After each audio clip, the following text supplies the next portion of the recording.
Hi everyone, welcome to this live stream. I hope you had a great weekend. I hope you are doing well. And today I hope everybody can hear me. There are no glitches. Everything works as it should. And today we are going to have a look at Pettinhouse new library, Funky Bass. Let me just open that here. Let me just close the browser because we won't need this one. And I should also say, I'm not really sure if he's here already, but Andrea will be here too, of Pettinhouse, the developer of Funky Bass will be here. So just in case someone's around, in case I'm messing up, that someone will hit my, fingers and give you some real information. But just in case you have questions, and which I wouldn't be able to answer, he will definitely do it. I'm not really sure if he's here already, but I'm pretty sure he will pop up during this live stream because he said he will be here. Okay, so let's just jump into this. The library is called Funky Bass. I will give you some details later. We will check out the website. And there will also be a giveaway, as you may have seen already from the little announcement on Twitter or Facebook. So let's get started. The first thing you see that there are two key switches below here. So the one, when I press the one, so the cool thing is by switching this key switch, switching the key switch, you can go to the loops and the lick section, which is one part of the library, and the other one is, let's say, a traditional the bass library with the notes. And so I should probably also stop talking and play you some sounds here. So it's pretty cool mapped, because you have, when you trigger the keys with a low velocity, you have that typical, funk stop ghost note going on when you play bass. Then you have the long note, of course, also available in separate velocity layers.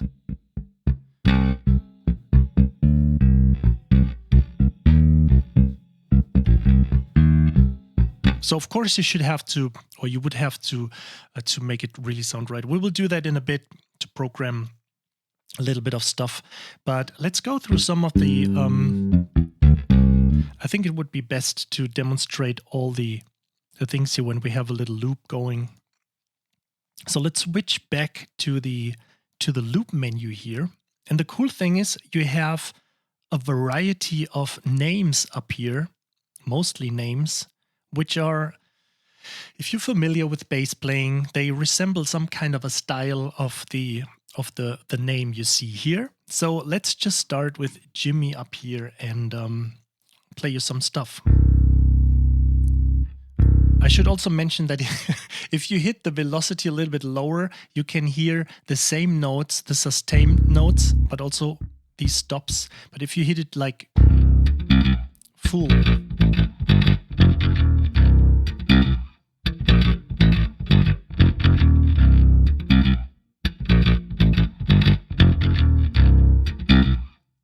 so you have this kind of style, this kind of phrase.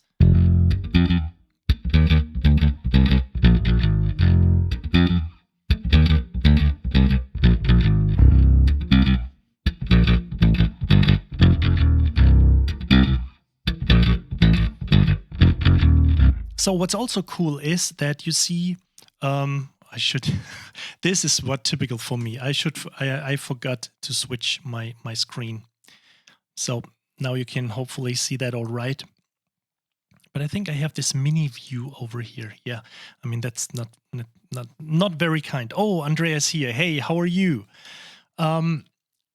So we are right now checking all the grooves here. So now you should see that all right. So you see this blue section here, which is basically variation of that appropriate loop in the appropriate key. So if we play something in F right now here, okay, so automatically you have all kinds of variations, and you can see exactly which variations you will hear above here. So this is pretty helpful. We could make it a little bit more like this. So you exactly see what's going on with the key switches, because this is what I don't like mostly. When you open a library, you have a bunch of different key switches, and of course there's a manual, and you learn this, but if you own like a gazillion libraries or something, you always mess these things up. So let me just play a few of these variations here.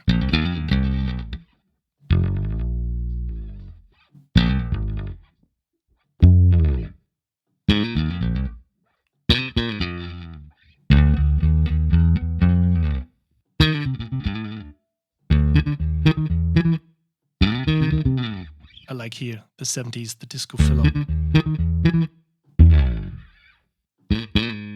Okay, so what does it mean when I play, let's say in E, a lick in E?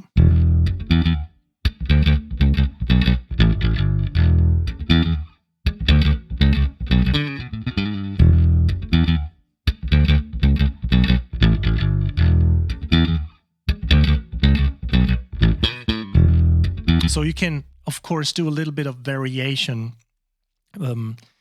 at the end of the phrase, because there is nothing more boring when you just have all these loops and just, loops just playing all the time. I mean, for a drummer, it makes sense. There's this funny story I think I told before. When I was studying music in Los Angeles, there was one drum teacher, Mike Shapiro, and there was a lesson. I was sometimes sneaking into the drum lessons of Joe Porcaro and Mike Shapiro and all these great guys, Tos Panos. And there was one session of Mike Shapiro, and he was teaching students to play a simple groove. So I set up a little bit of drums here too from Superior Drums. I just load some, not particularly funk set, but they were supposed to play a 4/4 beat, just like.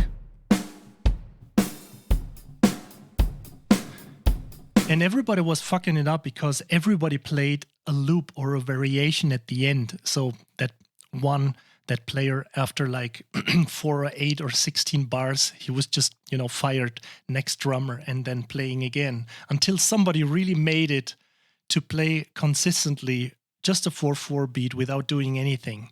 So for drummers, it makes sense to not always play a variation at the end, but bass. That's kind of like the carrying instrument of funk, so to say. So just let me read through the chat here real quickly. So does it have slides? You heard these, obviously, probably, and I'm still on the drum. So let me get back to the. So you have slide ups and down. So.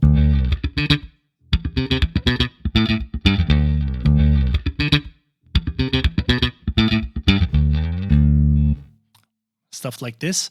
And so what do we else have? Please try do something like Hans Zimmer. Okay. Very nice sounding bass. Yes, I think so. And no, I don't think that these loops are made by MIDI, because there is so much noise going on and you can't. There are so many ghost notes and stuff going on. And I play guitar too, so it's pretty obvious that these loops are not. Yeah, right. For making legato between 2 notes. Of course, you can do this.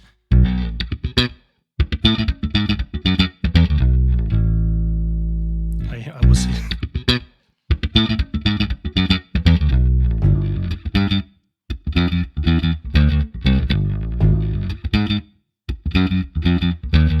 So this adds up to the realism, but I would say, of course, the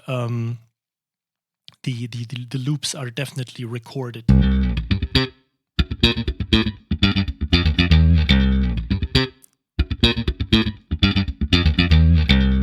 Okay, so let's go through these patches here for a second, and I think it would be just a little bit better if we just have, let me just quickly come up with just a basic groove.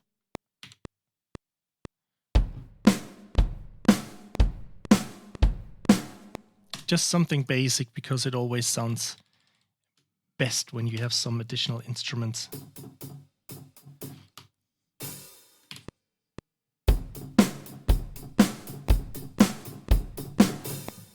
Okay, just something very easy, but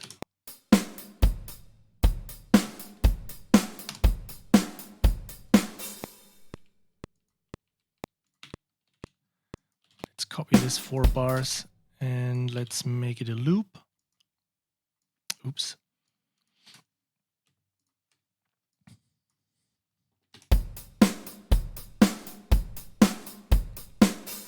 So let's check out a few of these. Let's head over to Sony.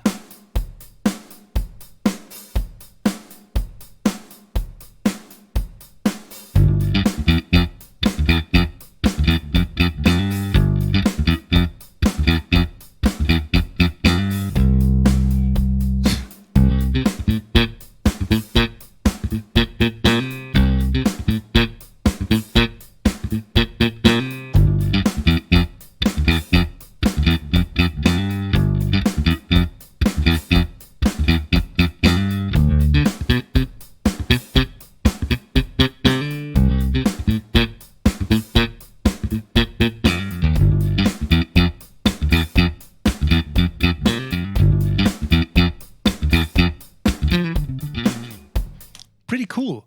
So let's go through these patches here, and not that I won't talk too much, but let's hear some music here.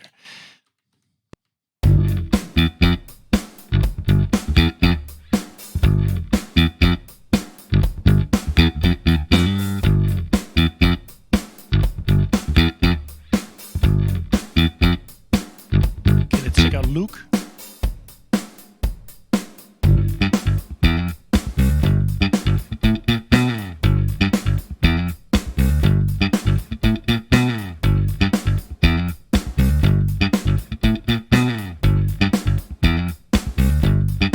Jaco.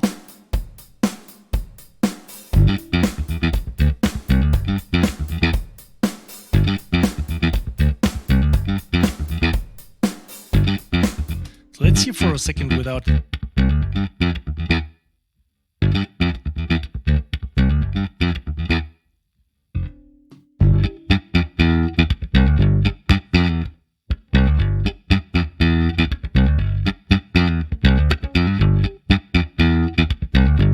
So let's try switching the loop before. I will get to the key switch memories also in a bit, but let's just switch between these. Let's maybe turn the drums a little bit down, because it also gets a little bit annoying when there's always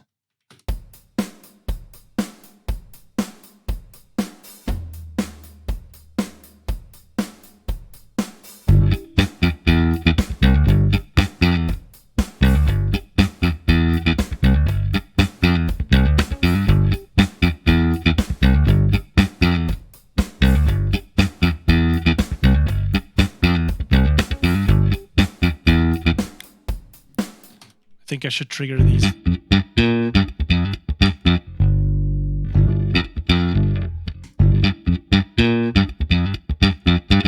Yeah, I should set these up with the key switches, but let me just go through these first.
have to get used to that. I have to press these keys really hard because otherwise you just hear. But which is pretty helpful. You just have to get used to it when you have the loop. So you can play some in-between notes and have a rest, or just some fade out, or just a sustain note. Okay, so this is actually a lot of stuff here. So let's check out Kevin.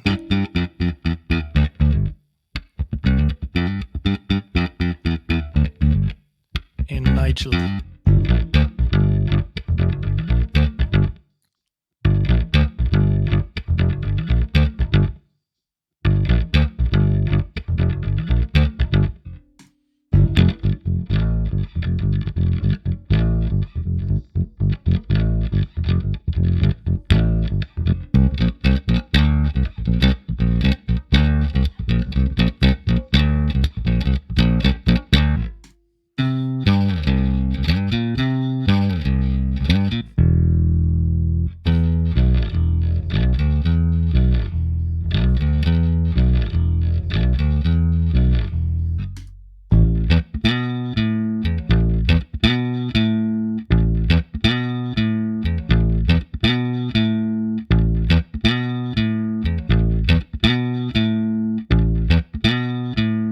What would that be? Huh? Which band?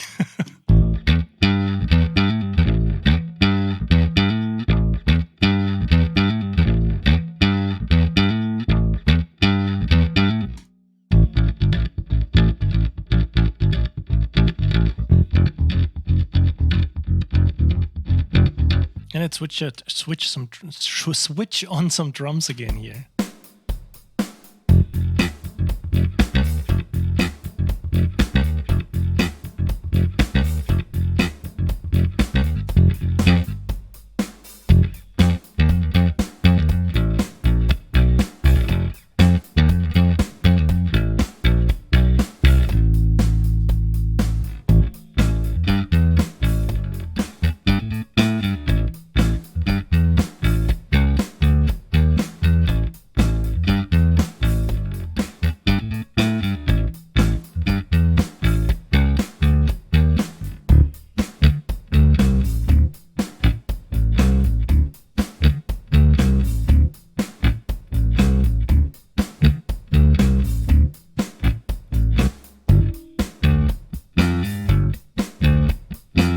Don't ask me to sing. Wow.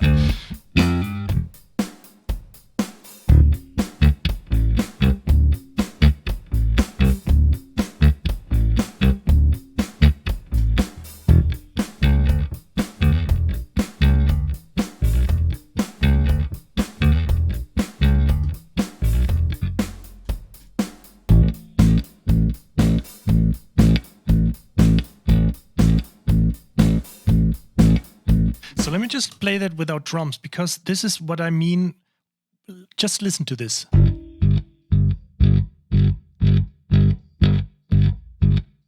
So what happens here is that when you have single samples, when you have a typical sample library, you wouldn't be able, or it would need a lot of programming to get all these dead notes and all the releases and all the different, sustain notes going, because it's not always like there is noise happening, like string, gently like rubbing the strings, and so this is very hard to program. And this is the time when loops make a lot of sense. Let's check out the 8 notes here.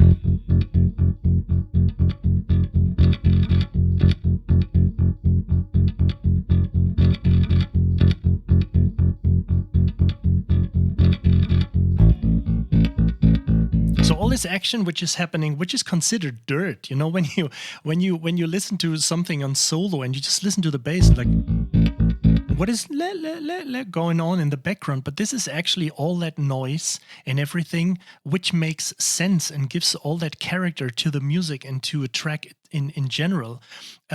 So just as something additionally added, this is why I sometimes wish there would be like an orchestral library being recorded, which is just dirty. I mean, it makes a lot of sense that you clean all these notes, that everything is absolutely perfect, intonation and everything. But I would love it so much if there is a library which just keeps all the dirt, not just the bow noise or anything, the boy's nose, the bow noise, but which would keep everything, just little scratches and everything, and slight intonations. I think this would be the most realistic orchestral library ever. I don't know. I'm just guessing here, but.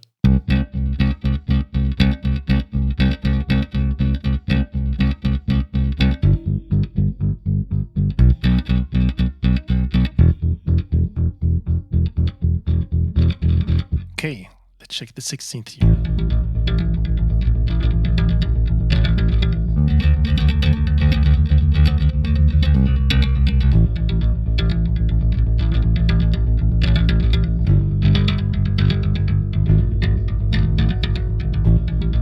Disco 74.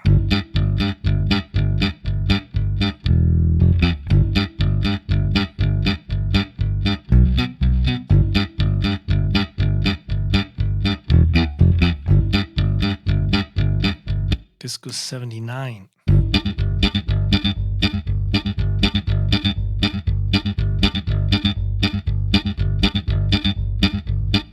You want me to reload the library? Is there something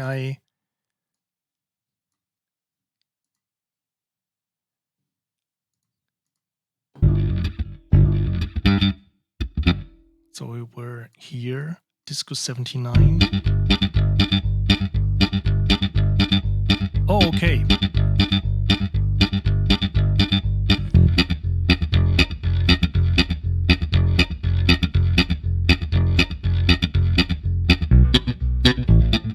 Okay, simple.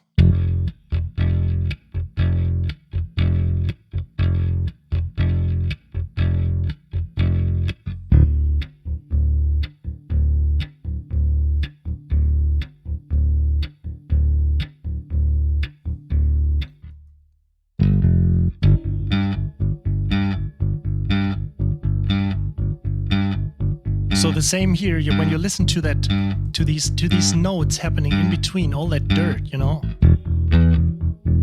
this is something you can't map, you can't program, or if you can, of course, it takes a lot of time to do.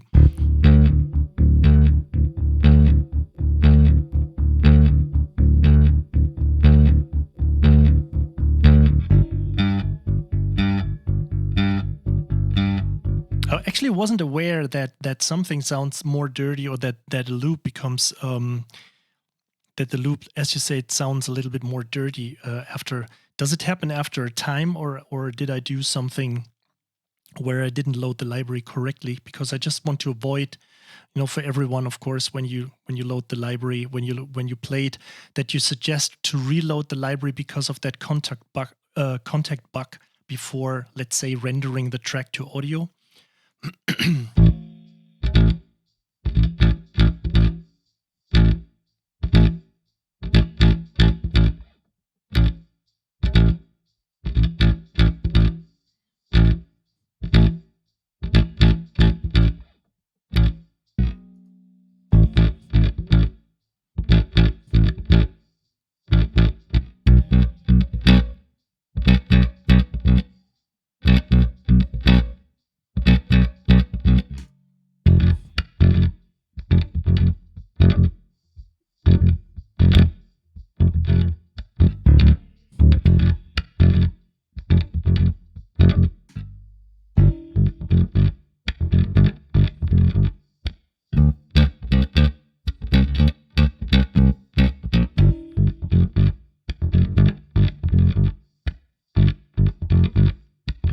Okay, fire.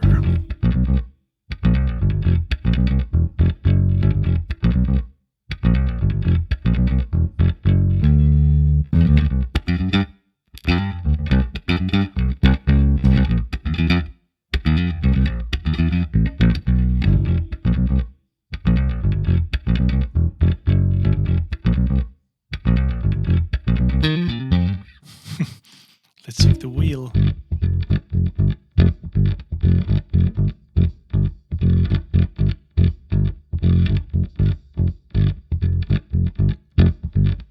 Yeah, it's funny. I recently had this when I was working on some beats on a recent library I just did, and there was also some funny stuff happening, especially with Time Machine and Beat Machine and all these things. So it sounded completely different, and I wouldn't expect that something on a high, because that library I just did, that Sick Beats library, it was absolutely highly distorted, and I wouldn't never have guessed that even on hardcore messed up samples, distorted samples like this, there would be something significant happen between all these different things. Yeah, I mean, Kontakt definitely has a life on its own.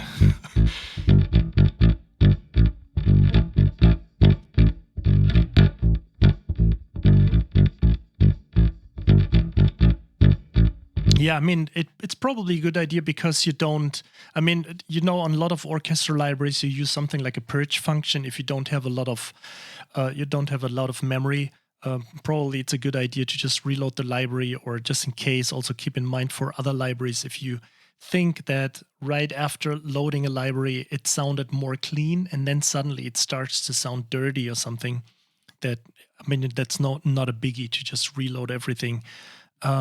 So we just have a few left here.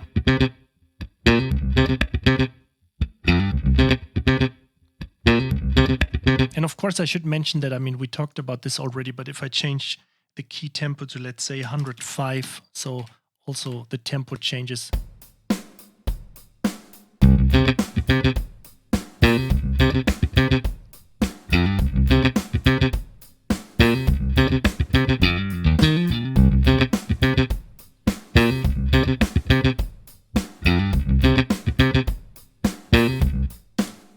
Okay, enemy.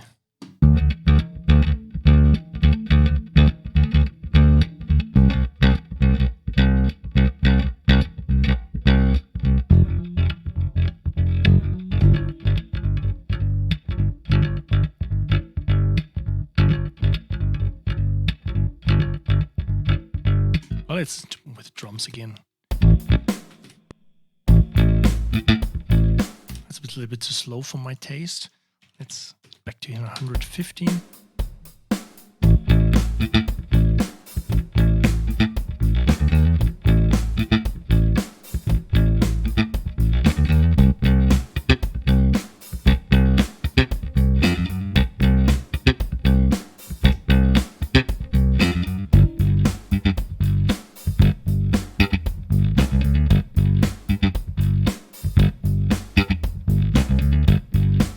Okay, maybe.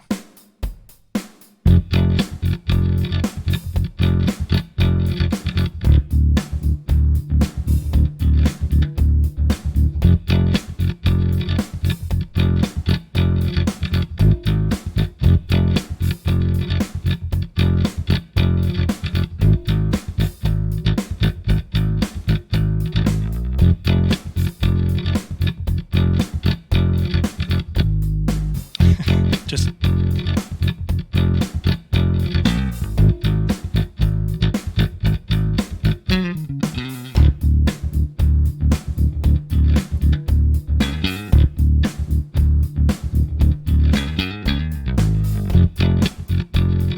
so you can even, it sounds really cool when you combine all these licks.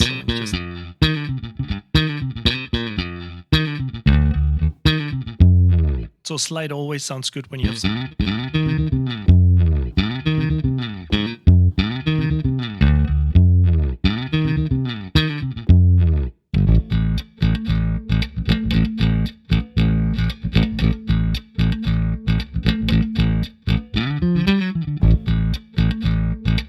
something like this.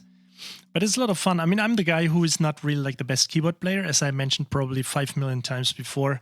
But it's, the most important thing that matters is when you produce a track, that it sounds right. So I would always suggest to invest more time into, programming, tweaking all these things, because sometimes you have really well, versatile piano players, keyboard players, and they know all the theory and everything, but sometimes it's like you're listening to a track and you say, yeah, thank you. You just played that on keyboard and just change. I can hear your fingers change, but strings don't have fingers change. They don't need to take their fingers off some keyboard and reattach it to another note. They're just sliding or playing legato, stuff like this. So.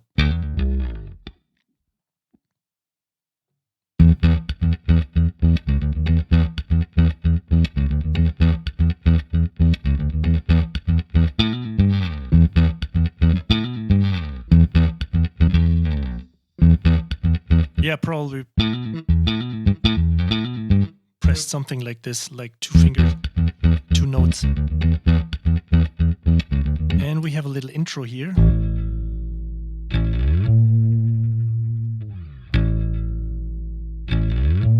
That's cool. So let's check out some of these features here. So of course you can have a lot of sound functions, like a little EQ. Oh, let's check it. Let's go back to the first loop here. Let's have some Jimmy.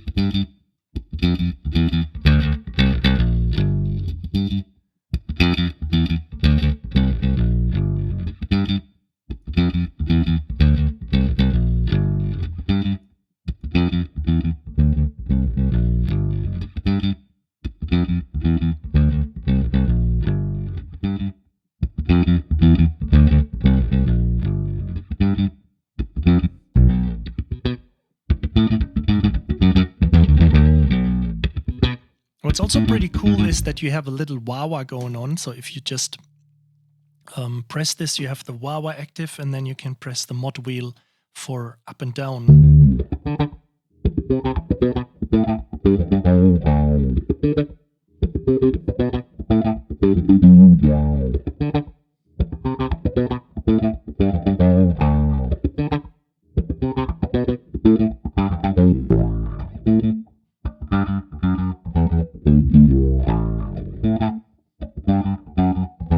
And also what you hear many times is like the typical use of the phaser.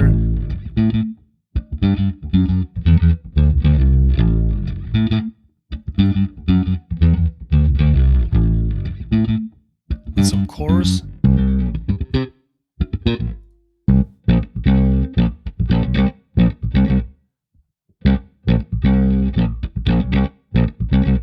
I'm pretty sure because it's a Kontakt library, so yeah. So you can hit, this is what you probably were talking about, shiny, so that you can say, I just have my controllers up here. I'm not really sure right now. I didn't read, so I'm just moving this carefully in the hope I'm not changing anything. But I think you can, or not I think, you can say learn CC automation here, and then you apply your, I mean, this is like CC1. This is like the native instrument complete A61 something. So you can apply every controller to whatever you want to have. So phaser chorus, of course, you can apply to, let's say, CC15 here. So I can have my... Oh, I'm hitting the wrong key, sorry.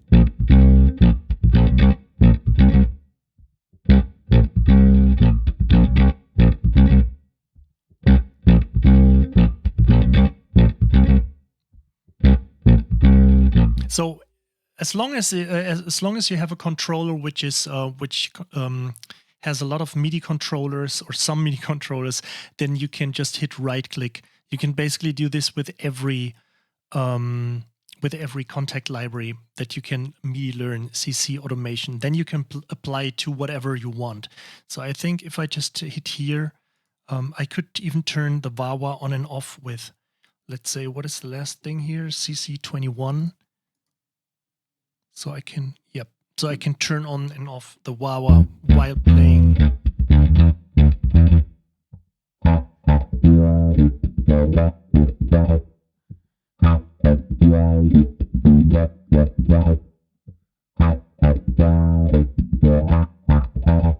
And so on.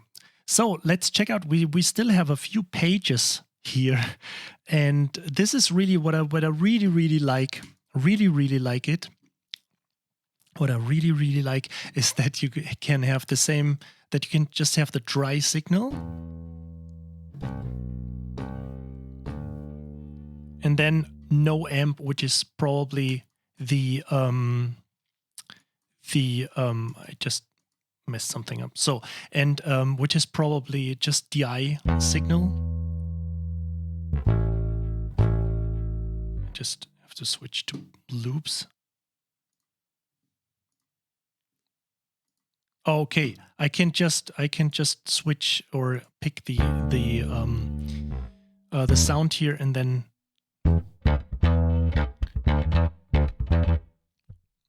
in order to have the loops again, I just have to switch back to the grooves.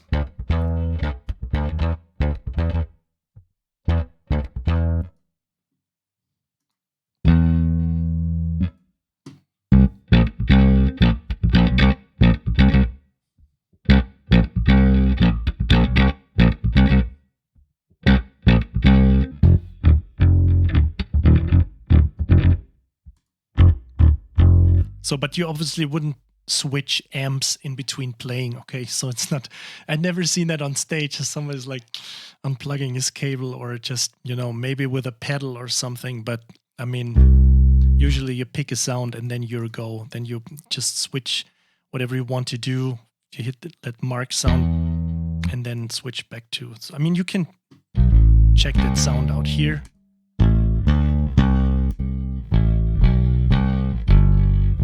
Then move back to the grooves.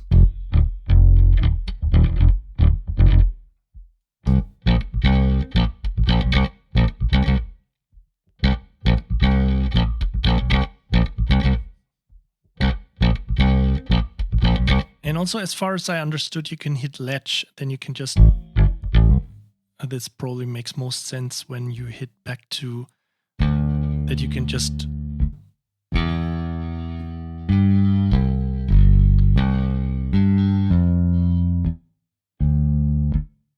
so that you can have, let's say, legato transition in between two notes by just touching it. So you got some settings here, which is fret noises and releases, just in case you feel that some things are a little bit too loud or too soft. And what I really liked is that you have a guide going in here with like several pages. So just in case if you don't understand this, I mean, everybody has the time to stay in the instrument and just read, you know, how to work with the loops, the variations, and this memory settings, which I want to talk about in a second. And also it explains the latch, the character knob. You have a little bit of a FAQ. And about, of course, we will also head over to the website so you can see the full instrument here. And what I want to let you know is that if you hit, for example, this Lee preset here, and then you simply head over to this key switch memories here, and you hit F, you see that blinking.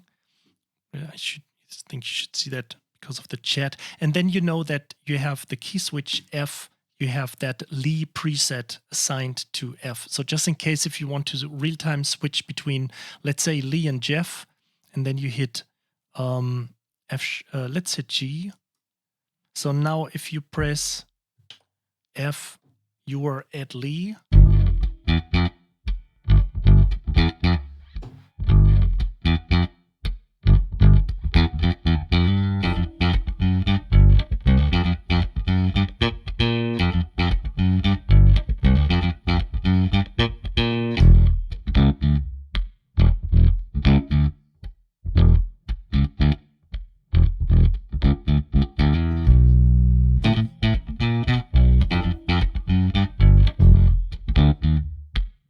Okay, so you can do this.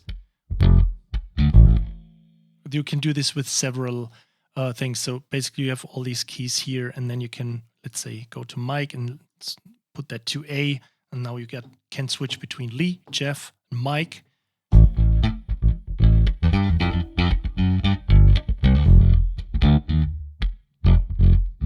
And with all these variations, I mean, you can get some, I still have latch on.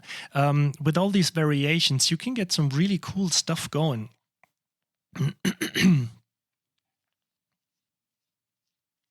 Yes, no, that's why I was just demonstrating. So Andrea says that the memories are not dynamic, so you can't switch patterns while the groove is playing. I mean, that makes a lot of sense because they are pre-recorded loops, and so you switch these and arrange these while you're just setting up something. So I mean, just let's fool around a little bit. So maybe if you want, you can ask Andrea some answers. And as I just see right now above here, this little number is now currently at 18. That's actually a lot. So, if you followed my last stream, my goal is actually to have 75 up here. That would be my next Twitch goal. So we definitely have to make this happen. But it will sooner or later happen anyway. So if you want to, I'm just trying to come up with something, fooling around a little bit here. And if you got some questions, of course, Andrea will hopefully still be around a little bit. So we just try to come up with a little groove or a little idea here.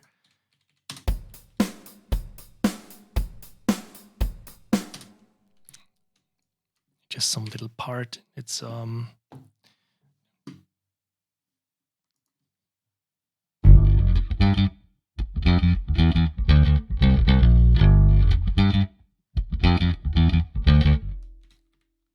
we're just jamming a little bit.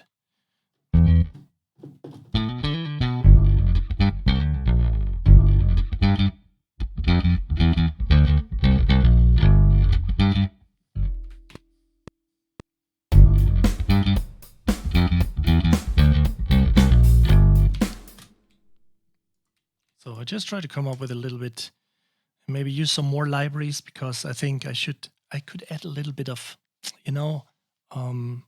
I'm not really sure if I have it installed, but we could check some brass, get some guitar going.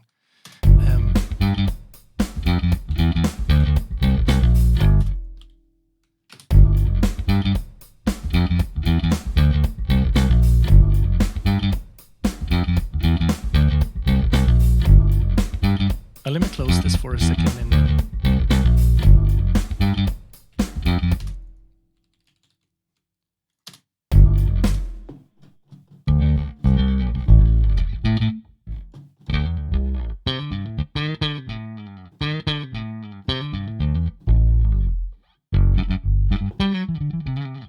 I like this one.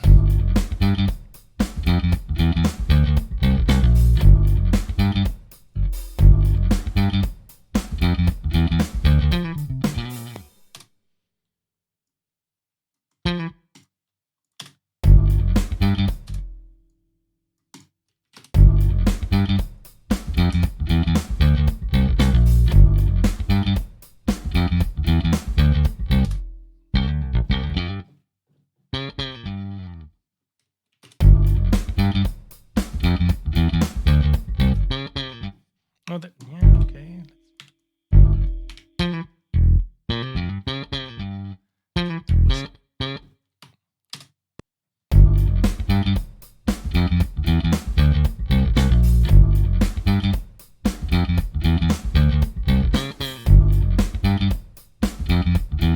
All right, let's quickly check the character knob here. So just in case, if you're not really sure what is going on, what is doing, I think I was seeing it here right now. So we can quickly change the character of the sound of the loops, only the loops. Okay, that makes sense. Moving it to the right, the bass sounds bright and modern. It simulates bass played with the fingers close to the bridge of the strings. So the bridge is to the back of the part of the bass. I always confuse this. Back of the bass. I mean, where the strings are attached, I think, hopefully. And and while moving it to the left, the bass sounds just like an old bass played with the fingers close to the neck. Of course, yes, the neck. I shouldn't. It's pretty embarrassing that I'm playing guitar for 30 years, but I always confuse bridge. When I hear bridge, I'm not sure, but when you see neck, of course, it makes sense that the neck is. Okay, so let's check out how this sounds.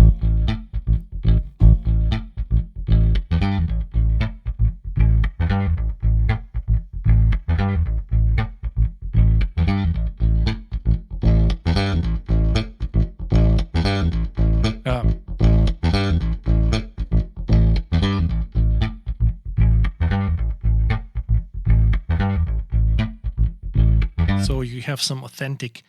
Let's put this again here.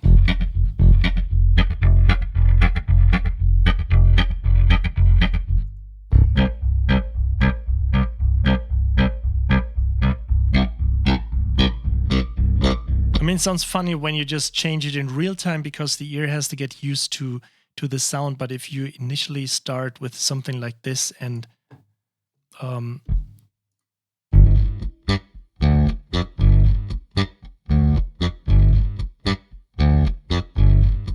and then compare to this.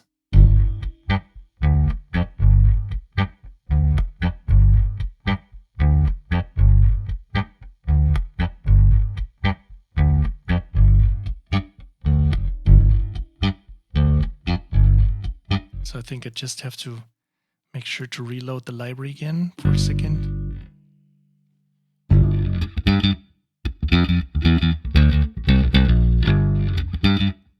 Yeah, that's actually a lot. I mean, that's pretty cool. What we should do next before we just fool around a little bit with a library, just quickly head over to the Pettinhouse website. And so, I mean, this is definitely just a steal. It's like $69 for this but this is the entire library. So this is not like an update price or something. So I'm pretty sure because it just says buy now. So, I mean, that's pretty much a steal. I mean, that's a great help, especially if you're into not just funk, if you're into rap music, if you do whatever where you just need a groovy bass. This is definitely just a steal for $69. So you got install the library's 1.3 gigabytes. So that's fairly small, and quickly set up. And yes, there's also a little bit I think you can watch here. You can watch the video, but I also have this video attached to. Let me just switch over. I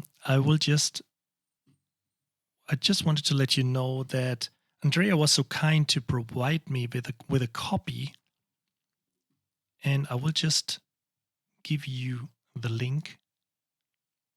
But I just will check something over here. Oh, okay, so it's active right now. So I will just put this one here. And I hope you can click this. I mean, if you are on Twitch, you should see that next up to the somewhere. How can I do this best? The window is delayed somewhere here. No, here. There's the chat window. So you can click this and you can win a copy of Funky Bass.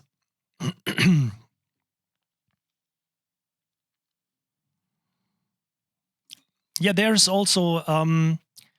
David, nice to see you here. There is actually a tutorials on the Pettinhouse website. You will find tutorials. Andrea also has a YouTube channel, and there are a lot of videos up there. So you can definitely get the idea. And especially, I mean, I use this guide where you just hop in here and you say, okay, so I learned basically what I just try to. I'm not trying to be a manual, like a walking manual, but I was just learning all this by just reading these few things here on how to set this up, what the variations, the loops, how the memories work, these key switch memories, and that other stuff here, except that I didn't focus on the character knob. I totally forgot this. But I mean, it's very intuitive. This is what I really like about libraries, because I'm not the guy who just sit there, okay, page 1, and then you sit there and I just install that thing and fire it up and just press all kinds of buttons. And if I hear a sound and if it makes sense and if it grooves already. So this is what happened right away, that I was sitting there and just, hearing that groove.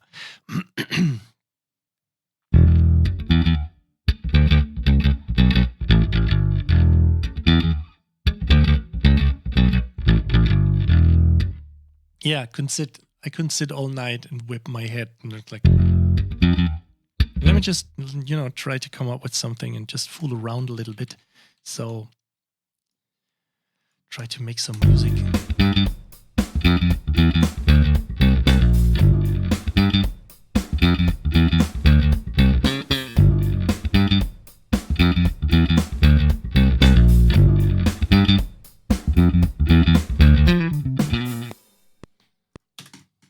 Just a little bit of something.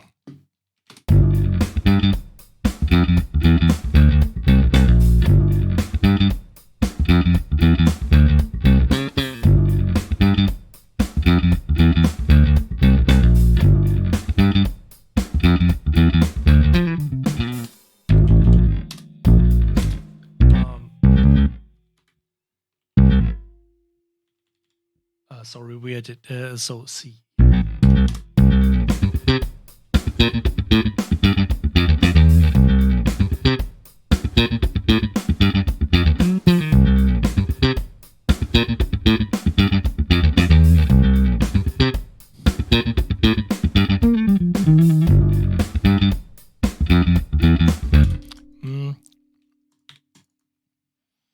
Maybe we make it.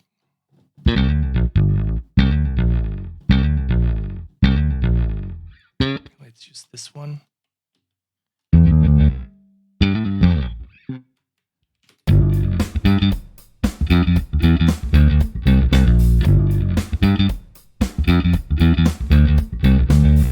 Well, but David, to be honest, you don't need a lot of tutorials for this, because there is not much to, that there is way more functions you need to discover. So it's probably, this is all you need to know, that you have these grooves, that you have the variations, that you can have these key switch memories, that you can change the amp sounds, and that you have this latch command that you can hold the key or, release the key and you hear the loop. And yes, I know. I honestly, I didn't have the SD3, the Superior Drums loops. You mean?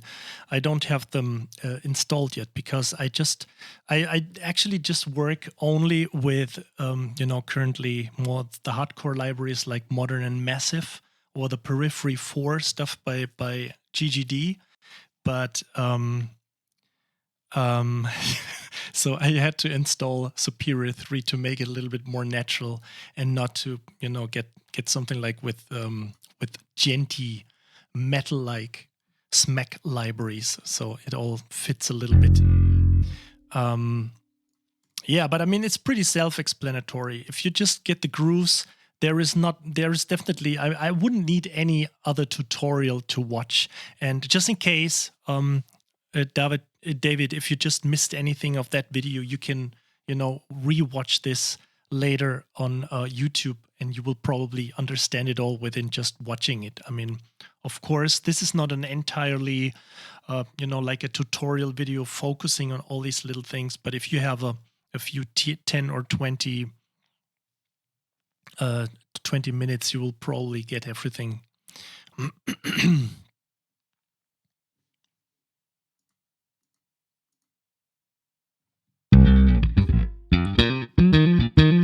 I actually don't see anything that happened something with a glitch.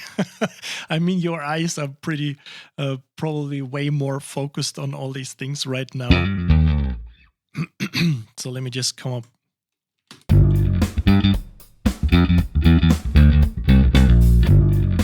Ah, that's good to know, yeah. I mean, usually I look forward to program my own drums. But of course, it's a little bit better when you just drag some loops in there, and especially some fills, and have it like this.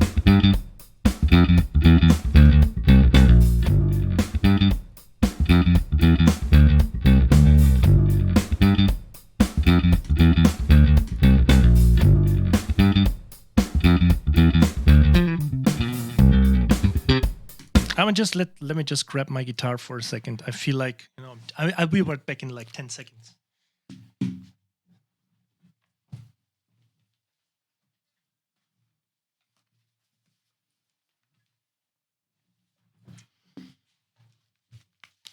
Okay, here we go. I'm sorry, I left my Strat, which is not really a Strat. It's more like a Mexican. I don't know what it is. I still have it in my basement because I didn't have space in my guitar rack over here. You can't see right now, but just where are my picks? This is actually probably the first time ever that I don't have picks in my pocket. So I just have to find something. But I think we should get some decent sound done with the... Where are 80s pick? Yeah, here.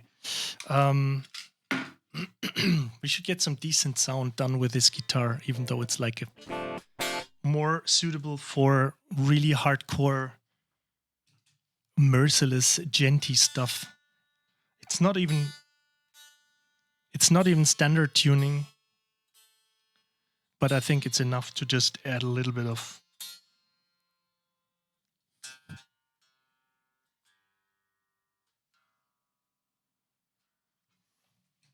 We're just loading some...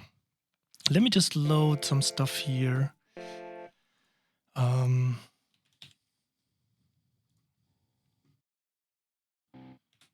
So it's currently my go-to guitar plugin.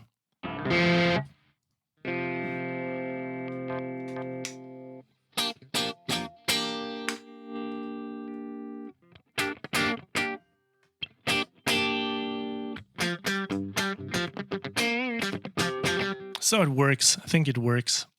Let me just, just to add a little bit of guitar to that loop.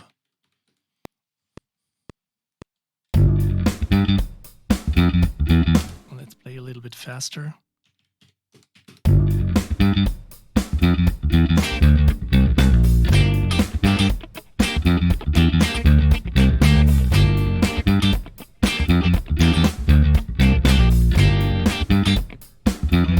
With something. Maybe if you have questions to Andrea, you can ask him. He's probably there for you.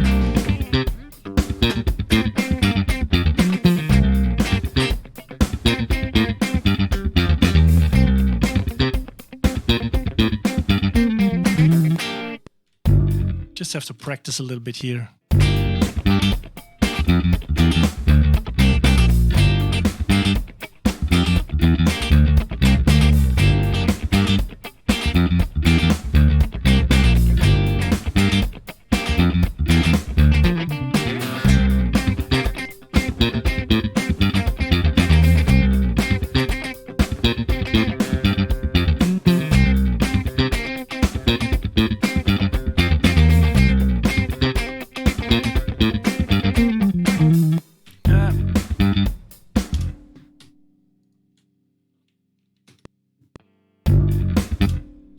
Just have to get back in shape. I feel so, because when I shouldn't really say this, but when I came home from Los Angeles in like 1999, before there was a 2 at the beginning, it's how old I am.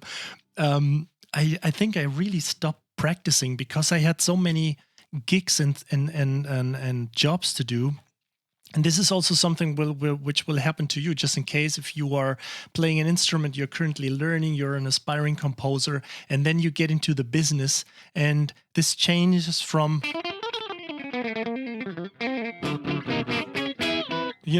doing all this stuff to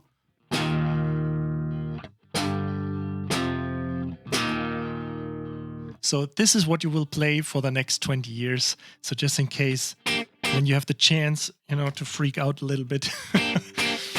This is the points where you missed that you stopped or didn't have that much time to practice.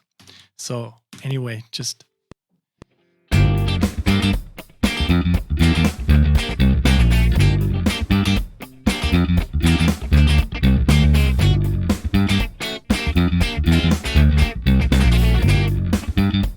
let's record something.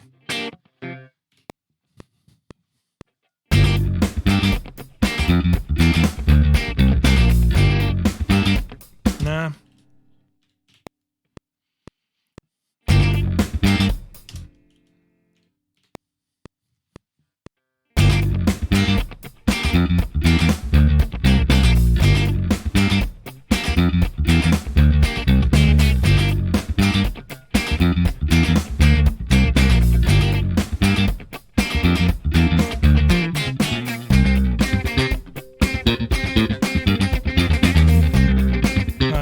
just record that second half. Just.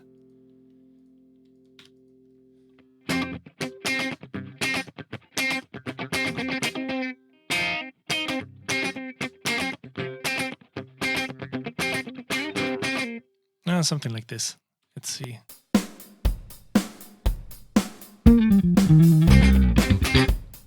Nope.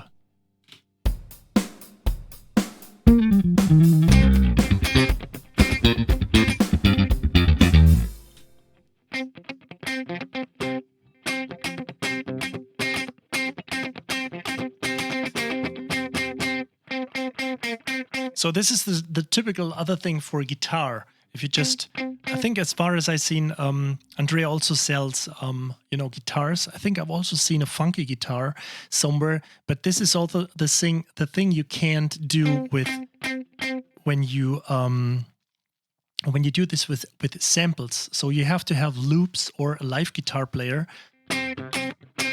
This is also the stuff which typically funk players do, that they, not just grab one note. Of course, you can do that too, like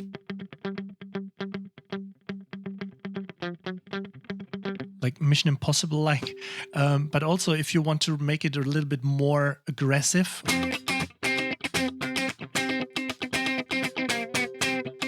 You simply hit all the strings, but you mute them all but just release, or just giving one the space to react, or just making it playable,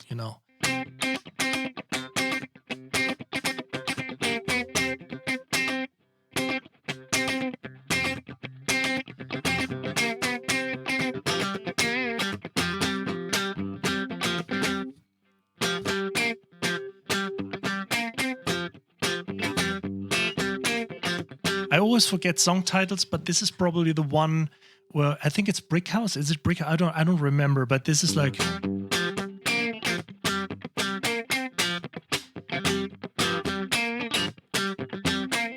You want to make sure that there's all this dirt in here, so maybe we can.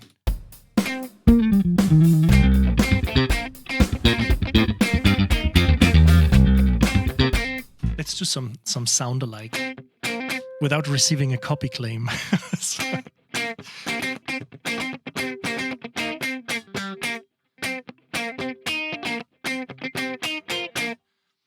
Yeah, let's steal this for a second.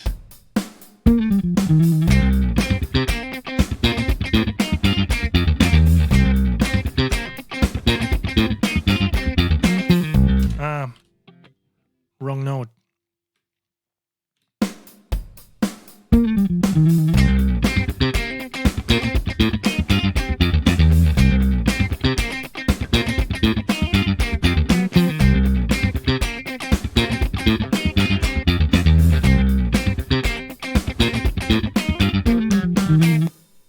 Okay, so we just have some, I think I fucked it up in the middle somewhere.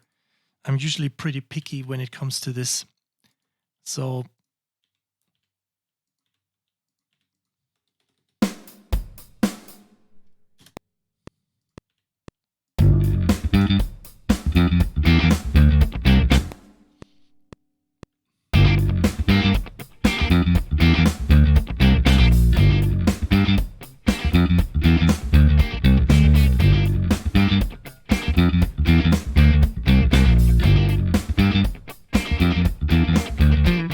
we can just fool around a little bit better. Oh man, did I really? Let me just warp this.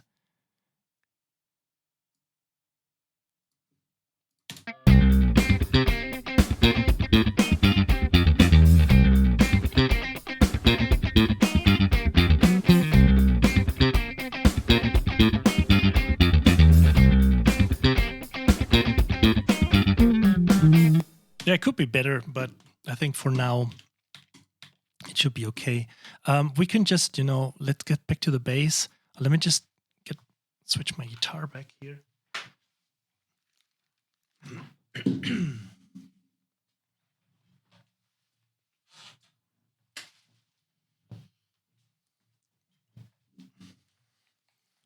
Because when you do this, when you sit there and work with guitar, but you don't play it, but you just, kind of editing notes or playing whatever other instrument, or just arranging something, the worst thing you can do is have your guitar on it, because you start sitting like this.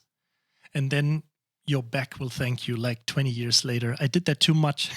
So even when I don't play and I have it like on my knee for like 10 minutes, I'm just arranging something, you always get into this posture, and you realize if you're not getting regularly, as I currently can't, or not doing it because I don't have a lot of time, which is an excuse, but I really don't have a lot of time to do this, then you will definitely have some back pain. So, but luckily my girlfriend is a physiotherapist, so I have one, So what I wanted to do is that I just wanted to switch around with the character button a little bit.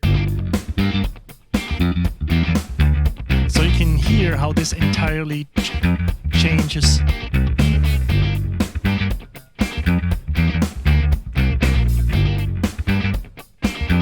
I should stop this and switch it, not while playing.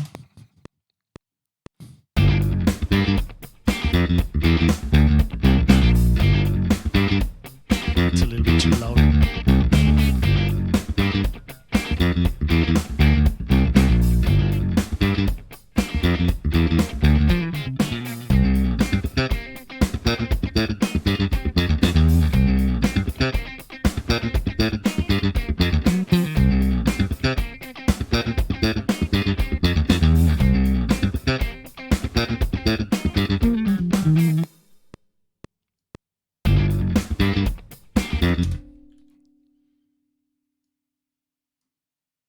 Let's fake a little bit. Okay.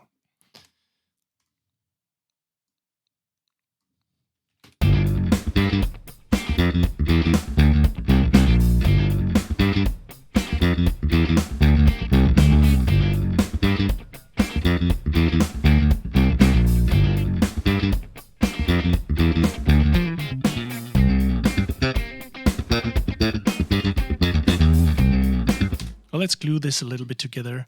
Let's put some, what do I have here? What I really like. Should I, little, just in case you don't know this, like the dynamic spectrum mapper, I like to use it when you just want to glue stuff together. So you just can't, I should stop talking because otherwise you have my vocals in here too.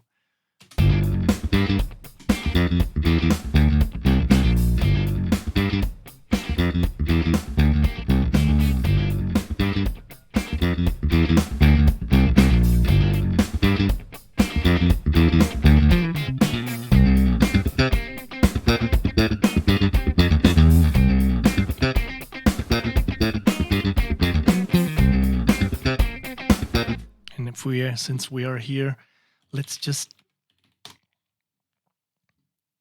add a little bit of compression to the drums.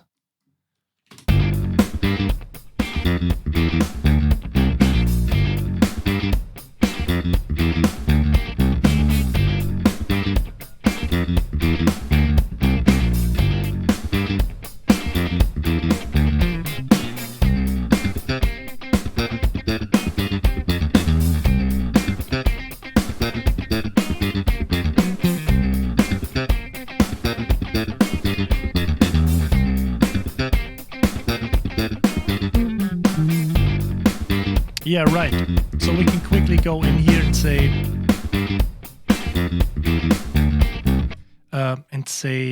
we just want to try this with several. So I would just do it manually for now.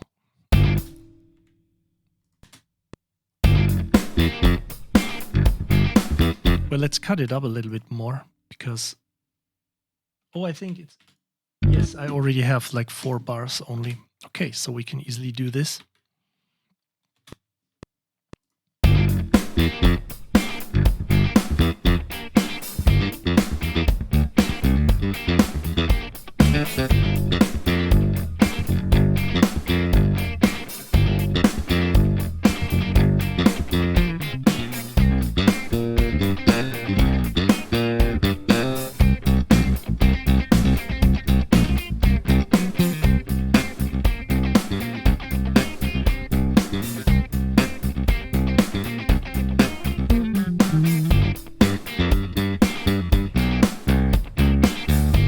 Yeah, so it's also probably very good to, let's do this for a second so we can switch to something.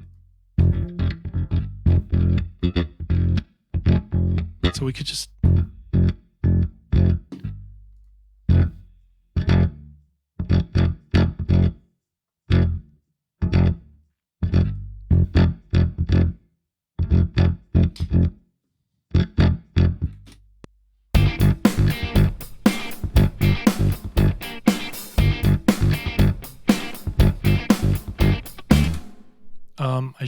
let's do this, set the cigar one here. F.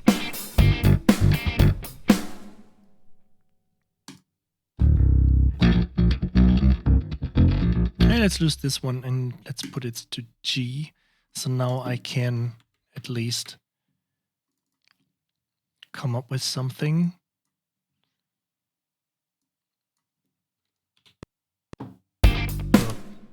Why are you hitting C?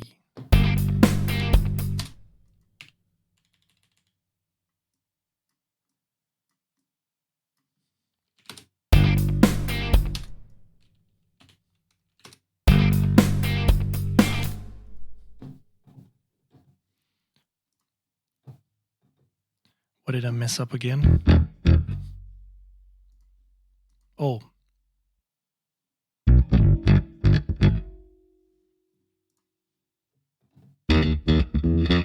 Oh, no.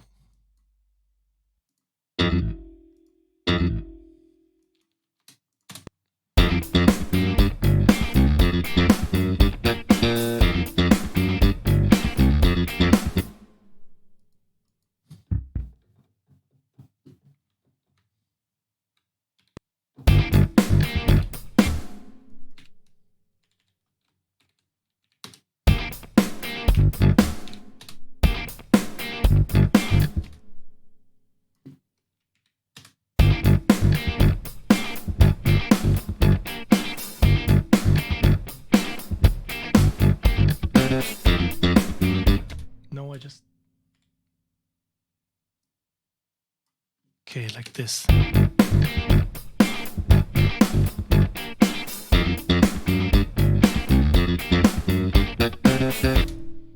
And then use this one here again.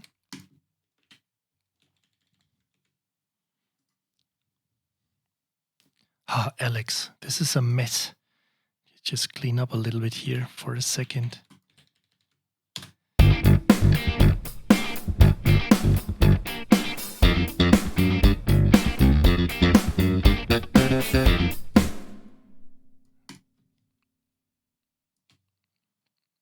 And let's put another loop here for A. So we have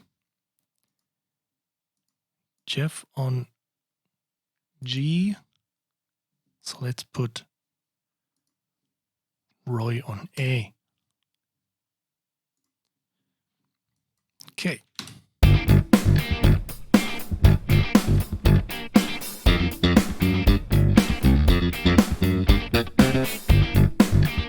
Oh, thanks.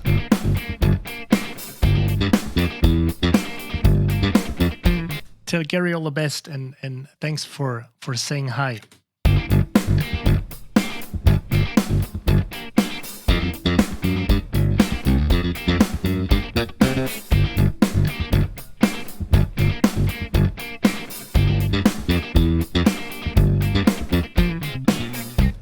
Okay, so we could repeat this here.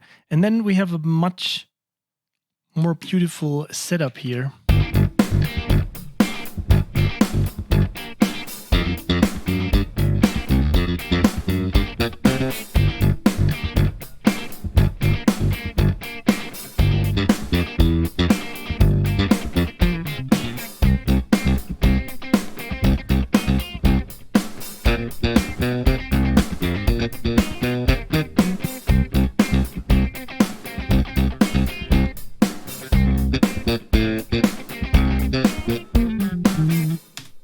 So my guitar lick obviously doesn't really fit to this anymore. So, but you get the idea.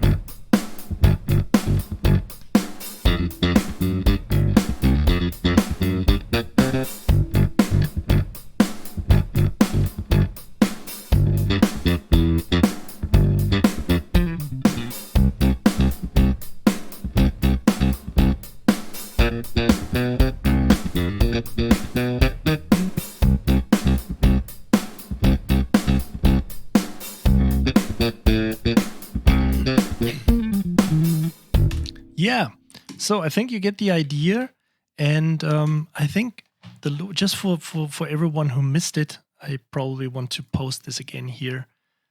That Andrea was so kind to provide me the copy for you guys to give away. So here's the link to the giveaway.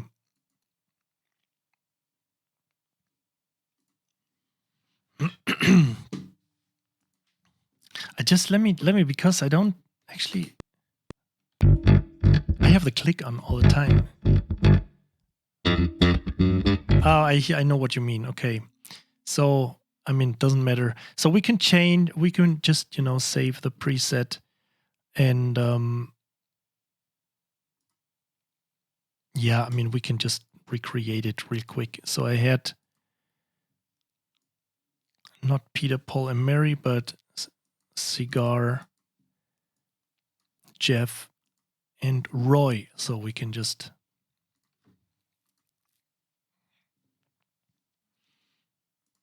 go in here and say Cigar on F.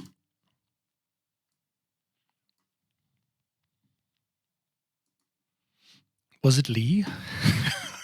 I already forgot. Roy was on A. So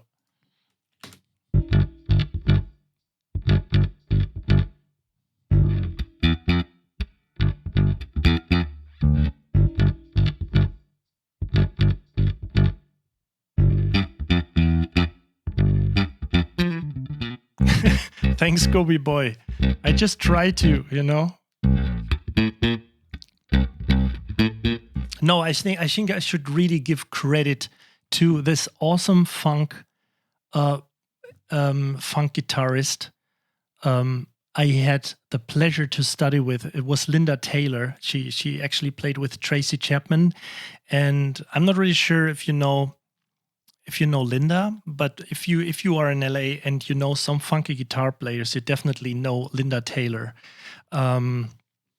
Just let me just quickly, because I definitely have to give credit to her because she's such amazing. I just don't want to get into playing some other video, but that's her. So I'm just coming over with a picture. That's her now. I remember when I was studying over there, like she looked a little bit more like this with short hair. I don't know if you can see this, but she was absolutely amazing. I mean, this is probably the reason, if you say so. I mean, I'm taking that as a huge compliment because it's the best compliment you can get, that somebody sounds funky. And it's not just because of the playing. It also, a big part goes to the library, to this awesome library by Andrea. So but yeah, you definitely have to check out Linda. She's absolutely amazing, and she taught us so much about how to put passion and character into guitar, and not just sitting there when it especially comes to these, what I played before, not just single notes or having this attitude of, I don't want to be too loud, I'm part of the band, but hopefully there is no light on me. But she was really like teaching us all this dirt, and that you just have your neck really in your hands, you really grab it, and then you just have this one note and you just hit it and make it really twanky. So, but I mean, I figured the guitar lick doesn't really fit to the pattern right now.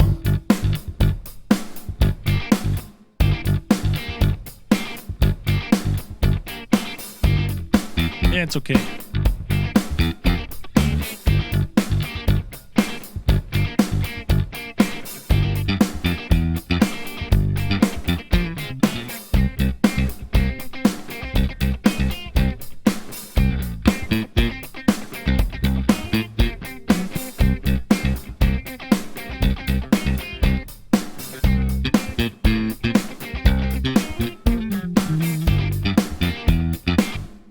Yeah, so I mean, lots of credits goes to Andrea for creating a library like this, and because this definitely is 80% of the groove. So, but yeah, of course, guitar is important too.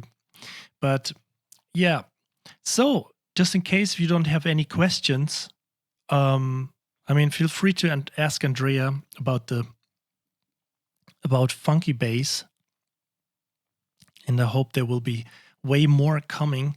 And yeah, I mean, just as I said, as I provided in the link to the contest, you can just listen, visit these links. You get also points for these, so you can check out Andrea's website.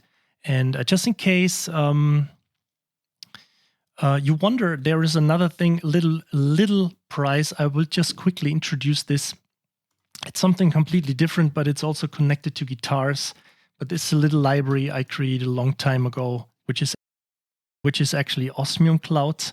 And I just thought it maybe doesn't fit really to being funky, but it's guitars. It's electric guitars.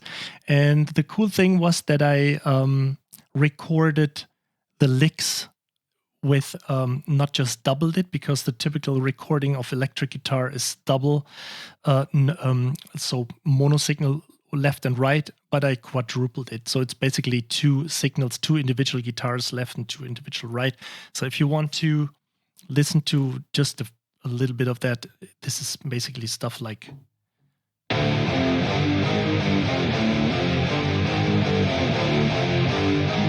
I mean, it sounds a little bit better when you play it a little bit more slowly.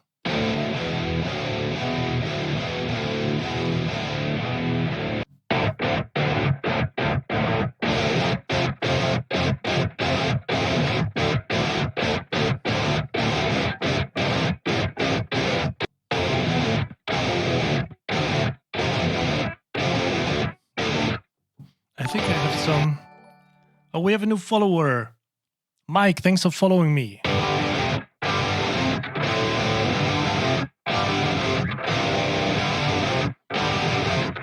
Yeah, of course. Yeah, that's a good idea.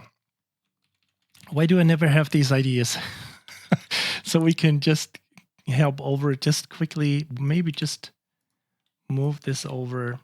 So this will be definitely nice. Let's just play this with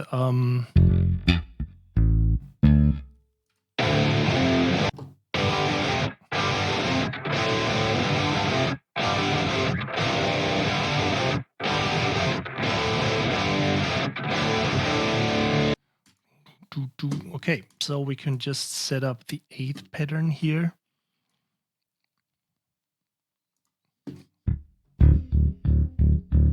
Yeah, right. So just get rid of the loop. Okay, we just have to also.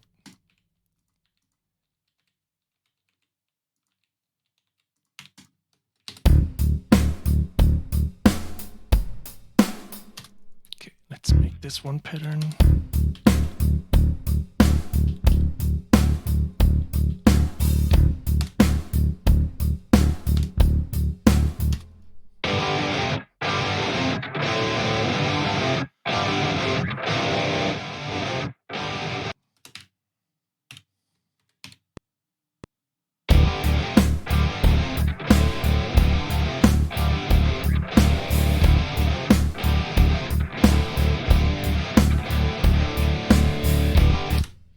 Fits.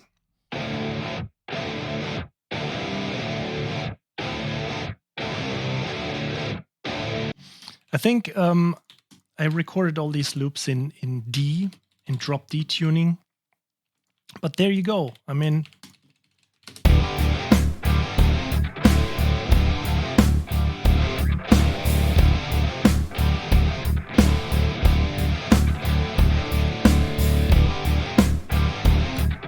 so quickly wanted to mention this. This is actually the second prize which I contributed to this giveaway. So you win. I mean, it's not really like a first or a second prize, but I will draw the first winner. And it all happens, just in case if I didn't mention this, it's all more fair now, because this thing automatically gets rid of all the fraud stuff, because there are still people who try to sign up, their mom, their dad, and their cat and their dog from the same computer.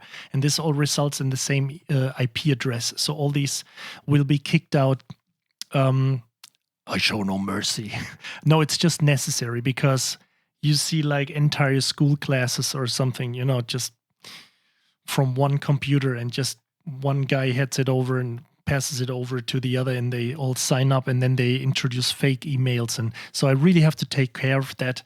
But apart from this, everything works on a random basis. Of course, you get a higher chance when you have more points. Let's say you have, just making this up, if you have 100 points and somebody else has like 10 points, then of course this person with 100 points or with his 100 entries will win 10 times more likely than the other person. But all stays fair. It will be distributed to all people. Hey, Adam. So let me just. Yes, I do the Azure. I use the Azure. Let me just quickly hop over to the cozy chat window here, so I'm a little bit more closer to you guys. Yeah, so I'm just go through the questions here. Yeah, so I'm using the Azure. The thing is, I'm having an RME Fireface. It's called Fireface UC. It's the UC, and there is actually a cool routing pattern going on. I can quickly just pull this up and go to the matrix, and there you can just put all the output from the card, the typical output. You can reroute to a virtual ADAT, and I just routed it to ADAT 7.8. So it's just a rerouting. So you see that this output, the AN12, is being rerouted into the ADAT 7.8. Yes, I'm sorry. I will learn it. So I hope you can see that all right. But this is the thing, how you can switch this over. So basically, I got my voice inside Cubase here. So I'm not recording it, but it's armed. It's an armed track, and I put it to solo with defeat. Holy shit, you shouldn't have done this. Thanks, man. This was a mistake, right? Man, this wasn't necessary. Thank you so much. Seriously. This I really appreciate. But I mean, it's just an awesome library, so that's why no, actually I didn't know this before. No, I didn't. But we had so much fun because the library is so awesome. So just quickly, yeah, the USB, it's a USB sound card, and I think it's USB 2.0 or something. And all the Army sound cards have this option to just, route these signals to whatever virtual thing you want. So I can easily go over to OBS, or I'm using the Streamlabs version. It's Streamlabs OBS or SLOPS. And then you can simply use the ADAT signal, or this ADAT 7.8 output, as the general audio source, and you can record that inside OBS.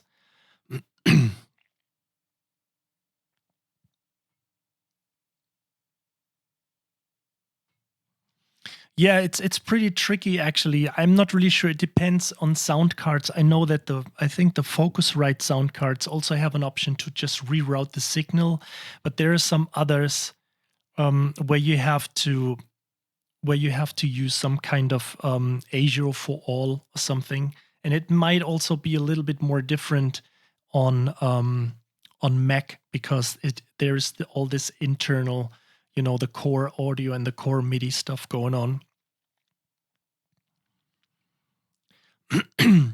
Yeah, I mean, it was really a pleasure, Andrea, definitely, for doing this stream. It was really, really a pleasure. And yes, I totally believe this is the future, because as I already, the marketing side inside me always says that video, and I mean, it's obvious that video for companies is like, every company who's jumping on video has more, I forgot the word actually, makes more money in general, a little bit of more percentage of money.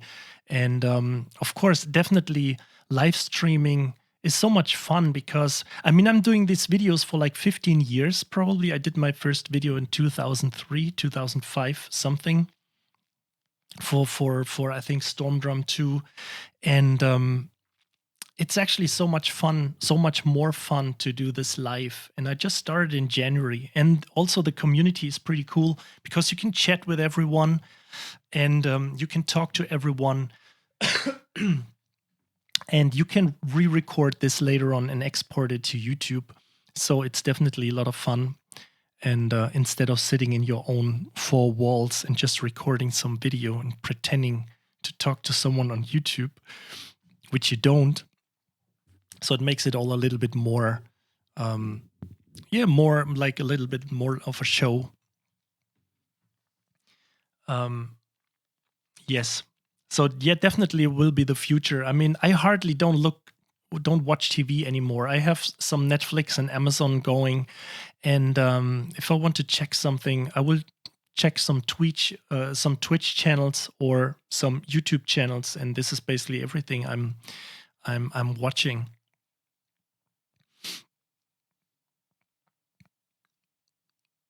So let me just read through the questions here again. Yeah, still the artist. You will probably want to fool around if you don't have a. Or you have a Focusrite. So maybe there is an option to just re-record your vocals, or just reroute the entire signal to Streamlabs OBS. And there may be also a few tutorials in there. I'm not really sure. Hey, Ian. Oh, you mean like Voicemeeter? Let me just click that link. Oh, it's like a mixer thing. You can probably also you can divine. I mean, yeah. I mean, just check it out. Still the artist. Check it out if you have. I'm just reading again. Oh, this is the app you guys were talking about before, in and this Voicemeeter thing.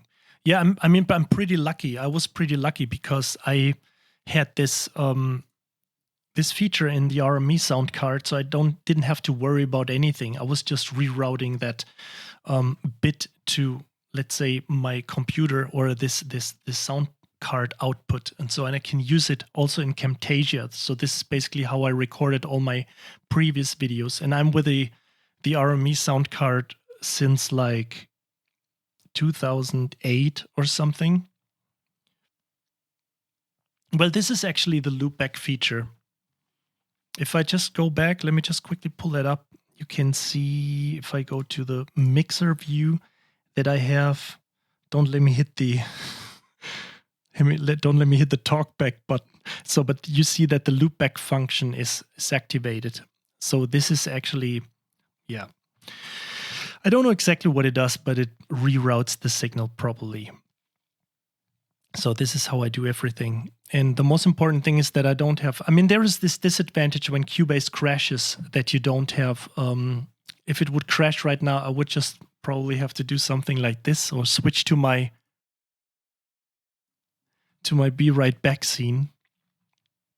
But yeah, it would help definitely to have it like a separate channel up there. But if it works, I mean, if it works, it works. So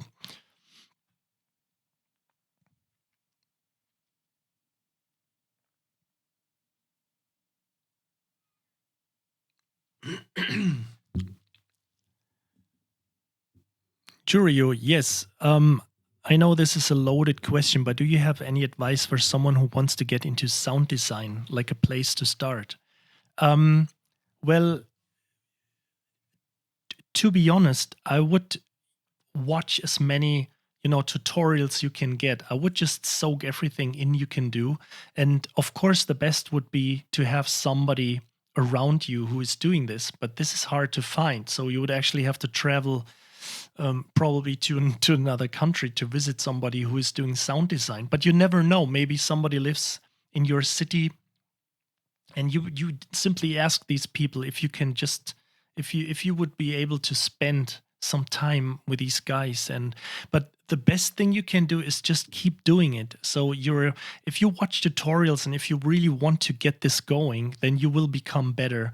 Because I mean, I still have this. I'm doing this professionally for like 15 years now, and I still find myself saying, no, that didn't sound good. And I did it like 3 years ago. So you would obviously say, I am like 12 years so far into the business.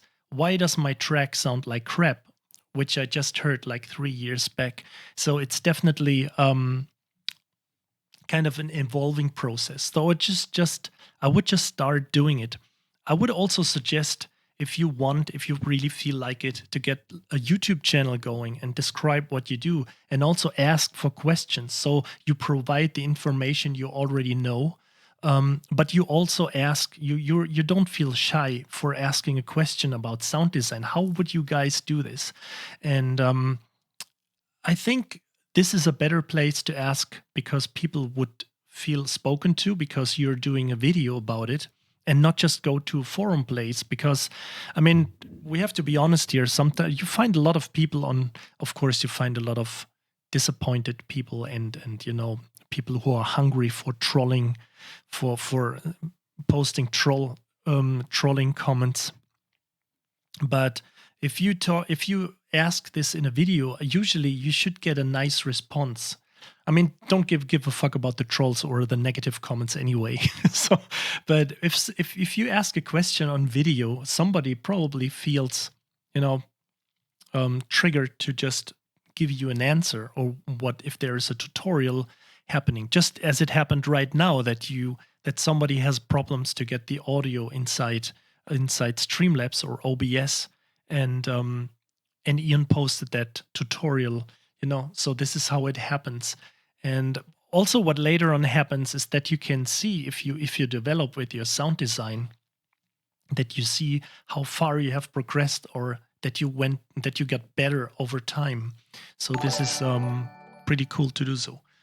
Cloud Jumper, thanks for the follow.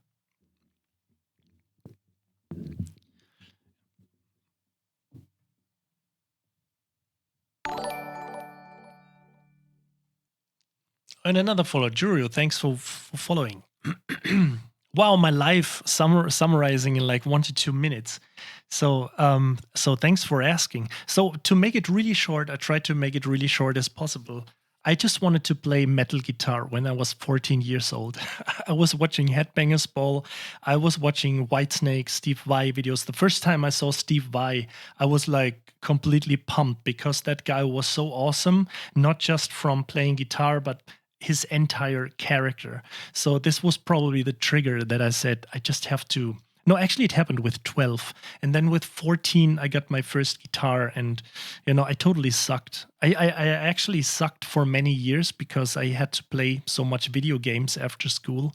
And then one time, I had this awesome guitar teacher, and I got completely sucked into Joe Satriani, it's probably my biggest influence ever. And then it went on to not fast forward like 5 years of guitar lessons,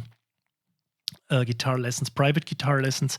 And then later on, I think it happened like 97. I did my application as a layouter. I was working in a design office and doing some layout stuff. I was still working with film and everything, like film development, and not just like a Mac, just typing everything and just print it. And then I went to Los Angeles for a year, and I studied with, as I said before, Linda Taylor. I also was really fortunate to have Frank Gambale as a guitar teacher, Jeff Paris, the Mr. Big Guy, as a songwriting teacher.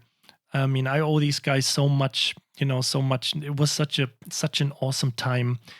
And I think I never in my life did so much music on a that intensive level as I did during this year. And when I came back, I got into a rock pop band called Reinvented. So this was my first real band experience, and we were touring around with, just in case you're familiar with H-Blocks, Raymond, Guano Apes, and all these things. So this was a long time ago. So we toured with these guys. And later on, when we were producing, we got a record deal. We actually signed up with Gold Rush BMG, and we recorded our first album. And during that time, I was completely sucked into all this, because that was a time when everything shifted to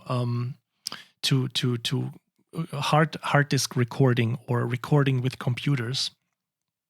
And I got totally sucked into plugins and virtual instruments. I remember when Neon was released, which was like the first VST instrument ever created by Steinberg back then, and that was the time. And that's let's just read. Yeah, the real answer is Alex inherited a few million euros and just got bored. Yeah, and from that now, there's still my basement. It's still filled with money till the top. No, I mean, it was really a rocky. I was really fortunate because I had my parents supporting me, and I was basically or literally living. I mean, I had my bed in still my room where I was growing up, but I had this little room in my basement, and I had the opportunity to just put some nice desk in it and had my computer in there. And that's where it all started, in the basement of my parents. And they were really patient and everything. And I did some weird stuff. I just did ringtones for Jamba back then. These guys were selling ringtones for cell phones back then, in the time where you didn't have, all these fancy smartphones with playing MP3s. There was a time where you could hardly play some 15-second snippet of a MIDI file. Yeah. No, not the Nokia ringtone. That would have been cool. I would have probably had some, money in the basement when I would have done the Nokia stuff. So, Jury, just really quick, if you really want to get into sound design, and if you really want to get this career going, I really suggest, and this is how I also started for me. This would be also my next step, but I can just connect it with your question before about sound design. My career really started out when I just had this, when I was almost naughty and just a tad arrogant, without being arrogant, but I just composed this track and sent it to East West and said, hey, can I do a demo for your new upcoming orchestra library, which was, some symphonic orchestra, the gold edition back then, or EWQLSO, the gold edition. And he just wrote me back, the president or the CEO, and said, yes, of course. But I think it happened because I was already providing something, even though it sounded crappy. I was presenting something or was giving something for free, and then he returned it to me. He sent me an NFR version, and this is how the shit started. So I did like a little video later on for another demo. That's how I got into contact with Epic Score and writing trailer music with Dynamedion, with a video game company I was working on. It happened something in a similar way, not because of the demos, but because I was just straightforward enough to get in contact with these guys, and even though there was a funny happening, some funny stuff happening with, like, we released 2 tracks, each of us couldn't know that these tracks existed, and then I just contacted that songwriter and saying, hey, my middle part sounds exactly like your intro, but there was no chance we heard of each other's track before. You could see that on the date where the track was released. And so we got into contact, and then so all these things started by just being, on social networks on a regular basis. This is the most important thing. So if you are there and doing regular sound design videos, and if you are not shy by asking questions, you also give a lot of people hope, because there is always someone before you who is trying to get into the industry. But maybe younger, who is maybe dreaming about becoming a sound designer. So, and then they follow your channel because they see you growing along. And sooner or later, I promise you, it will happen that some company, some person wants to work with you at some stage, because they see how eager you are, and they see your entire process, your way of growing. And this is pretty important, and this is a good way to get into the industry at all. And it makes you way more confident, because you see yourself like 2 or 3 years ago, and then you say, man, I really sucked. I mean, if I watch my videos from like 2005, the first tutorial videos, I was like, even if I watch my first stream, I mean, I still, have these moments that you have this German brain going on, and it's like, what is that word in English? Where do you go right now with your sentence? What do you want to say? But even there, I could say my first Twitch stream, yeah, I would probably do it again, just redo it.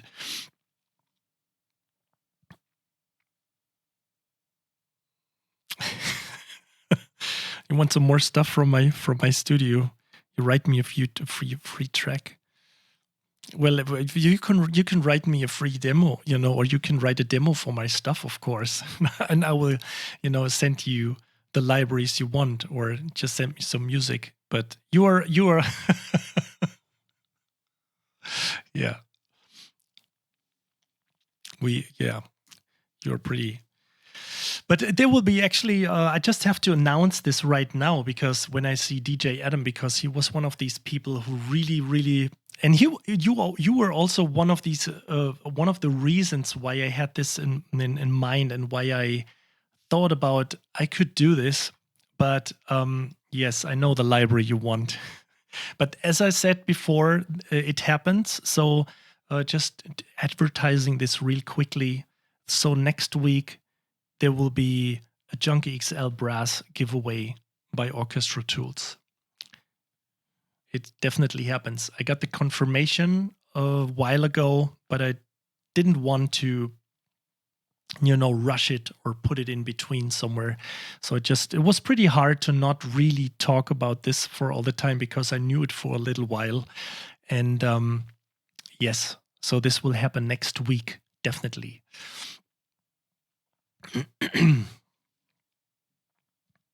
Yeah, so this in general, wasn't Jumba just a German? Yeah, sorry, yes, I think it was just a German company. Yeah, no, it was pretty back, I think, in German, but nobody else didn't know what it really was. So yeah, it was that company who was just providing ringtones for cell phones, which weren't able, like the old Nokia stuff, or so it probably was just successful or big, or it just existed in Germany.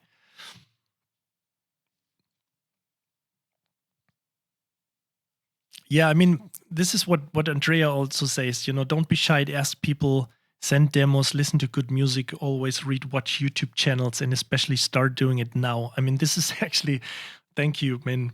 I could send you $50 back seriously right now, because I mean, this is the best advice you can do, because it is also a long-term goal you are building. And I really figured if you do this on a regular basis, I'm not really sure how many opportunities came towards me without asking somebody, hey, can we do this? Can I do this? Can I work there? There was so much stuff happening, from Hollywood composers to companies to, tutorial companies asking me if I could do this, if I could do that. Also library companies and doing videos about the products and everything. So it just starts to happen at one point or the other. And I'm pretty sure if you follow this all with a red line, something where you want to make it go for, because I'm a firm believer that this is the most important thing that you have to build a mailing list or a subscriber list, because we all know what happened to MySpace back then. It just disappeared. So just in case if somebody was there having 10,000, 50,000 fans back then, and that person was able to write a track and sell it for 99 cents, and even like 100 people bought this track, this person was making its living just by selling music on MySpace. And I'm sure a lot of people did. And back then, suddenly MySpace just went down and it wasn't there anymore. And good luck with finding all these people again on Facebook, which was crappy back then anyway. Instagram didn't exist. YouTube was pretty new. So there was no chance that this person would have gone to that point of making money again. But if you build a subscriber list by building people who are interested in what you do, what you offer something, and I have to be honest, of course, a a part is, of course, doing the giveaways or providing people with free stuff. But if somebody wants some free stuff, they always pay, in a sense, with their email address. And, one day, oh, thanks. Thanks, Andrea, for following. And we'll make sure to follow back in a minute. So, and of course, later on, if you want to, sell your music, maybe one day, I'm not really sure, I will release my own album, or I will release a course about, whatever, trailer music, games music, how to get, all that audio industry stuff going, or how to build all these things with mailing lists and all that. But it will be worth definitely to build something like this. So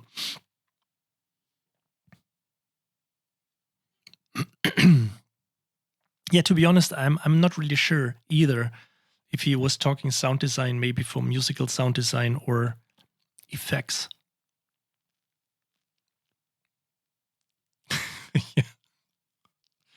Yeah, just you really want Chunky XL brass, don't you?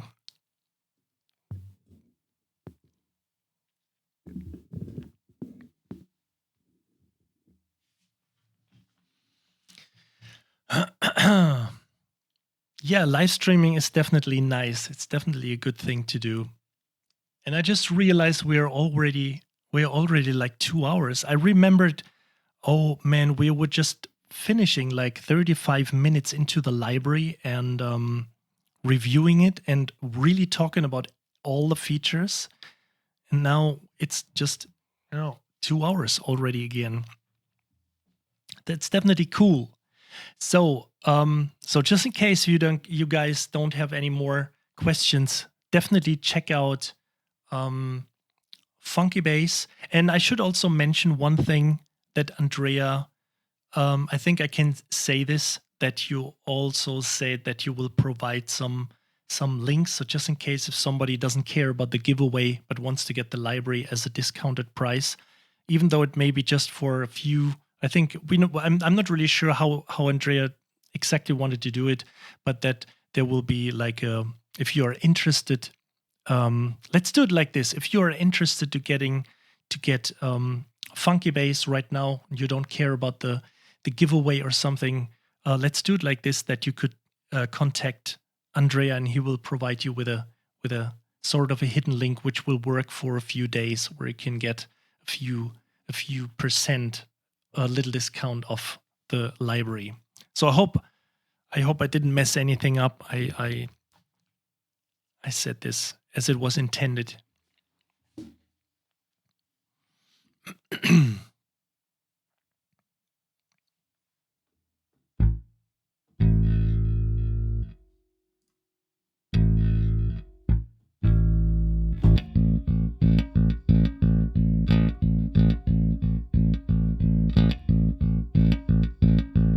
Okay, that's cool. So I hope you see that all right. Oh no, you see that all right. Mail Andrea and he will make sure to get you a discounted Funky Bass version, which is pretty cool.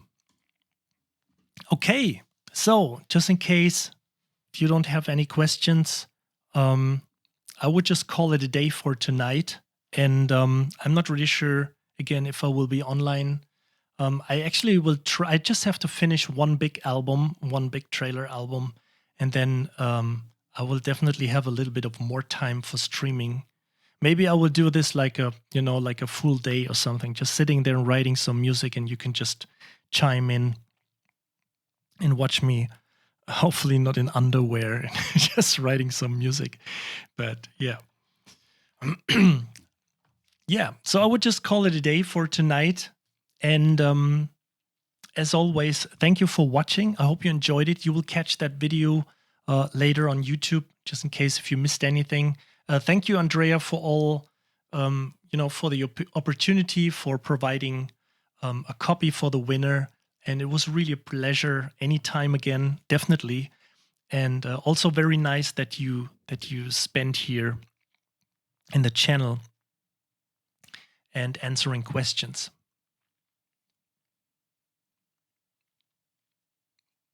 Yeah, I can make some walkthroughs again. Like, yeah, definitely.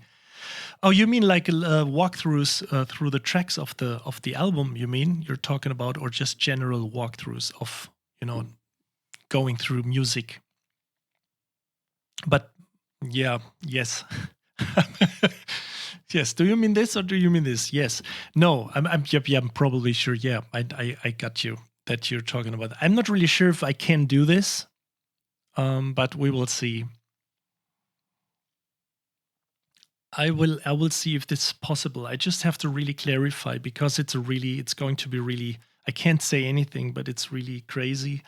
And yeah, you will see. But if I'm not be really allowed to do this, we will definitely do this with music tracks. So we still have like 2 trailer tracks to finish, and I will also try to come up with some more, doing some more music, and mix up all libraries we reviewed so far, or which I also got during the last weeks or month, and then keep on composing music. Okay, so thank everyone for being here, and I would just say, if I'm not here in between for this week, definitely see you again next week, and we will have a little bit of a look again on the Junkies Elbras again. So hope you have a great night. Hope you have a great day. Thanks for watching, and see you soon. Bye, everyone.